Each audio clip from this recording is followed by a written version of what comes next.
গত পর্বে তোমরা দেখেছিলে মৎস্যকন্যা কুসুম ও তার বান্ধবী ঋতু মিলে ঠিক করেছে ভোরে নদীতে ছোট মাছ ধরতে যাবে। অন্যদিকে কালকুঠুরিতে বন্দী মৎস্যরাজ মন্ত্রীর কথায় চিন্তিত হয়ে পড়ে। মন্ত্রী কালকুঠুরি থেকে ফিরতেই জলরাক্ষসের চেলা সেই বিশেষ কন্যার খোঁজ জানতে চায়। মন্ত্রী চেলাকে সেই বিশেষ কন্যার খোঁজ দিতে না পারায় জলরাক্ষসের চেলা রেগে কটকট করে সেখান থেকে চলে যায়।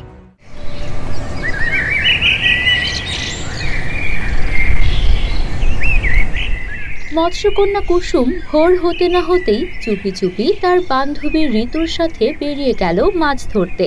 কুসুমকে চুপ থাকতে দেখে ঋতু বলল, কি রে কুসুম, কথা বলছিস না কেন?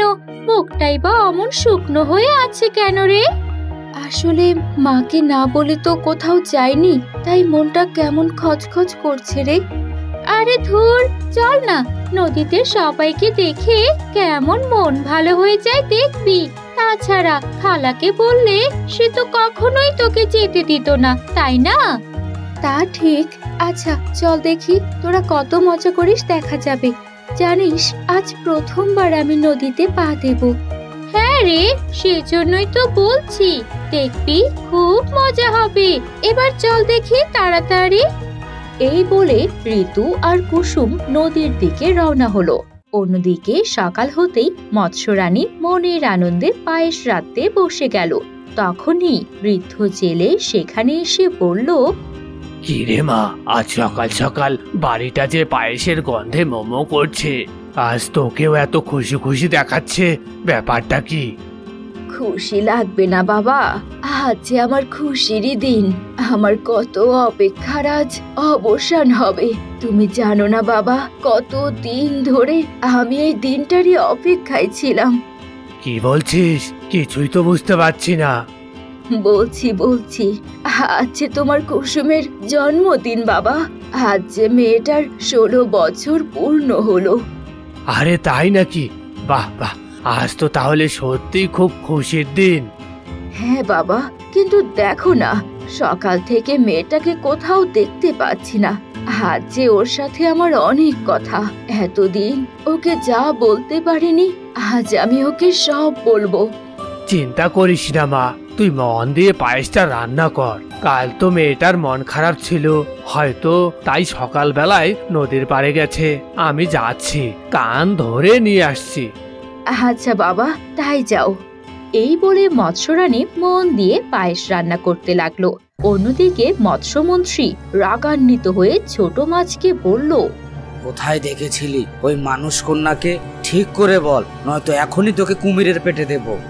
না না মহারাজ, দয়া করে আমার এত বড় ক্ষতি করবেন না। তাহলে বল, কোথায় দেখেছিস ওই মৎস্য কন্যাকে? মহারাজ, আমি তো পশ্চিম নদীর পারে ওকে দেখেছিলাম। আপনি চলুন আমার সঙ্গে, আমি আপনাকে এখনই নিয়ে যাচ্ছি। শোন, যদি তোর কথা মিথ্যে হয় তাহলে কিন্তু মৃত্যু ছাড়া তোর আর কোনো পথ নেই। তবে যদি তুই সত্যি কথা বলিস তাহলে আমি তোকে সারা জীবনের জন্য ছেড়ে দেব। মহারাজ, আপনি কেন আমায় ভয় দেখাচ্ছেন? আমি মেয়েটাকে যেখানেই দেখেছিলাম সেখানেই আপনাকে নিয়ে যাচ্ছি, কিন্তু দয়া করে আমার কোনো ক্ষতি করবেন না। বেশ, চল আমার সঙ্গে, আমিও দেখি কে সেই মানুষ কন্যা। এই বলে মন্ত্রী ছোট মাছকে সঙ্গে করে নিয়ে পশ্চিম নদীর পাড়ের দিকে রওনা হলো। অন্যদিকে চেলা ফিরতেই জলরাক্ষস তাকে দেখে বলল, কি রে, আবারও গোমরা মুখে ফিরে এলি? কি বললো ওই মন্ত্রী? ওস্তাদ, আমার মনে হয় ওই মন্ত্রীকে রাজা বানানো আপনার একদম উচিত হয়নি। কেন, কি হয়েছে? ওস্তাদ, আমার মনে হয় ও শুধুমাত্র মৎস্য রাজ্যের রাজা হওয়ার জন্যই আপনাকে মিথ্যা স্বপ্ন দেখাচ্ছে। ও কখনোই মৎস্যকন্যাকে খুঁজতে আপনাকে সাহায্য করবে না। চেলার কথায় জলরাক্ষস রাগে ক্রোধে হুঙ্কার করে বলল, কেন, ওই শয়তান মন্ত্রী আবার কি করেছে? ও কি জানে না আমার কি শক্তি? ও কি আগুনের সঙ্গে খেলা করতে চাইছে নাকি? কি হয়েছে আমায় ঠিক করে বল। এরপর এক এক করে চেলা জলরাক্ষসকে সব খুলে বলতেই সে বলল, না না না, এ কিছুতেই হতে পারে না। আর এ কথা যদি সত্যি হয় তাহলে মন্ত্রীকে আমি কিছুতেই ছাড়বো না। ওকে এমন শাস্তি দেব যে ও বেঁচে থেকেও মরার জন্য আকুতি করবে। কিন্তু ওস্তাদ, ওই মৎস্যকন্যা, ওকে বা আমরা কোথায় খুঁজে পাবো? ওকে তো আমি খুঁজে বের করবই। এতকাল ওই মন্ত্রীর উপর ভরসা করাটাই আমার ভুল ছিল। এবার আর না, আমি নিজেই ওকে খুঁজে বের করব। আমিও দেখতে চাই ওই মন্ত্রী আর কত গল্প আমাকে শোনায়। চল আমার সঙ্গে। কোথায় যাবেন ওস্তাদ? মন্ত্রীর কাছে। ওকে আমি ছাড়বো না। চল, এখনই চল আমার সঙ্গে। এই বলে জলরাক্ষস চালাকের সঙ্গে করে রাজবাড়ির দিকে রওনা হলো। অন্যদিকে মৎস্যকন্যা কুসুম তার বন্ধুদের সাথে নদীর ধারে মাছ ধরতে গেল। কিরে কুসুম, পাড়ে বসে আছিস কেন? আয়, নদীতে নেমে আয়। না রে, আমার কেমন ভয় করছে। তাছাড়া আমি তো সাঁতার জানি না, যদি ডুবে যাই। কি যে বলিস না, জেলের নাতনি হয়ে তুই পানি দেখে ভয় পাচ্ছিস? তাছাড়া আমরা যেখানে আছি সেখানে অত গভীর পানি নেই। সবুজ তো ঠিকই বলেছে, আয় তো নেমে। তাছাড়া আমরা সবাই তো আছি, ভয় পাস না। তাছাড়া এত শখ করে এলি পারে বসে থাকার জন্য নাকি? আয় আয়, নেমে আয়। কিন্তু আমার যে মন সায় দিচ্ছে না। এতদিন মা আমায় কখনোই নদীতে নামতে দেয়নি। মাকে না বলে এখানে এসে এভাবে এসব করা ঠিক হবে না। আহা, কি যে বলিস না। তাছাড়া এত দূর যখন চলে এসেছিস, আয় না নেমে। এই বলে ঋতু আর সবুজ মৎস্যকন্যা কুসুমকে টেনে নদীতে নিয়ে আসলো। আর তখনই ঘটলো এক অদ্ভুত ঘটনা। হঠাৎই মৎস্যকন্যা কুসুমের এক অদ্ভুত অনুভূতি হতে লাগলো। কি রে, তোর আবার কি হলো? জানি না, আমার কেমন যেন লাগছে। মনে হচ্ছে এই নদী আমায় ডাকছে। মনে হচ্ছে আমার ভেতর এক অদ্ভুত শক্তির উদয় হচ্ছে। এ কথা বলতেই চারপাশটা সোনালী আলোয় ভরে উঠল। আর সাথে সাথে মৎস্যকন্যা কুসুমের সারা শরীর আস্তে আস্তে মাছের আকার ধারণ করলো।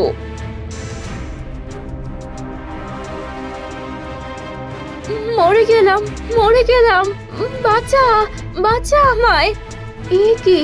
এসব কি হচ্ছে? ওরে বাবা রে, আমি কি দেখছি? তাই তো, চল চল আমরা পালিয়ে যাই। না ঋতু, আমায় ছেড়ে যাস না। ওরে বাবা রে, কি যন্ত্রণা! সারা শরীর যেন পুড়ে গেল। কুসুমের আর্তনাদ দেখে ঋতুর ভীষণ মায়া হলো। এরপর যখনই সে কুসুমের কাছে যেতে লাগলো, সবুজ তাকে আটকে দিয়ে বলল, কোথায় যাচ্ছিস? দেখছিস না কুসুম কেমন কষ্ট পাচ্ছে? আমার মনে হয় আমাদের ওকে সাহায্য করা উচিত। তোকে কি পাগলে ধরেছে নাকি? ওটা আমাদের কুসুম না, ওটা নিশ্চয়ই পানির কোনো পিশাচ। ওকে বাঁচাতে গেলে আমরাই ফেঁসে যাব। তার চেয়ে চল আমরা বাড়ি ফিরে যাই। কিন্তু কুসুমকে ফেলে আমরা কি করে যাব? তাইলে তুই থাক, আমি গেলাম। এই বলে সবুজ যখনই চলে যেতে লাগলো, তখন ঋতুও দৌড়ে গিয়ে বলল, চল আমিও যাচ্ছি। খালাকে আর নানু ভাইকে তো এসব জানাতে হবে। এই বলে ঋতু আর সবুজ সেখান থেকে দৌড়ে পালিয়ে গেল। ঋতু, যাস না। হ্যাঁ ঋতু, আমায় ফেলে যাস না। হায় বিধাতা, এসব কি হচ্ছে আমার সাথে? তাহলে কি এই জন্যই মা আমাকে নদীতে নামতে দিত না? কিন্তু কেন? এসব ভাবতে ভাবতেই সেখানেই কুসুম জ্ঞান হারালো।